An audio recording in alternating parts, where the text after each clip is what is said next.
हालानी ॻोठ शहदाद चांग जो निवासी ग़ुलाम शबीर चांग लाख रोड पुलिस जे ज़ुल्म ख़िलाफ़ नेशनल प्रेस क्लब हालानी अॻियां एहतजाजी मुज़ाहिरो कंदे मीडिया ॾों दाहिं ते चयो त गुज़िरियल ॾींहुं लाख रोड थाणे जे SHO दाऊद रिंद पुलिस साण करे सियालाबाद शहर में होटल ते बिना जवाज़ चढ़ाई करे होटल हलाईंदड़ मुंहिंजे पुटु नादिर अली चांग खे बेगुनाह गिरफ़्तार करे लाख रोड ते थाणे ते लॉकअप करे ऐं कूड़ो केस दाख़िल करे छॾियो आहे।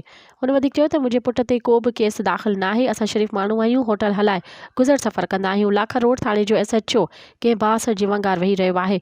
मुंहिंजे पुट ते बेगुनाह कूड़ो केस दाख़िल कयल आहे। हुन IG सिंध, DIG शहीद बेनज़ीराबाद ऐं सेशन कोर्ट नौशर फिरोज़ खे अपील कई त लाख रोड थाणे जे SHO ख़िलाफ़ कानूनी कार्रवाई करे मूं मिस्किन सां इंसाफ़ कयो वञे। मज़ीद ख़बरनि ऐं तफ़सीलात लाइ विज़िट कयो असांजी वेबसाइट www.awamiNewsHD.com ऐं ॾिसंदा रहो अवामी न्यूज़ HD।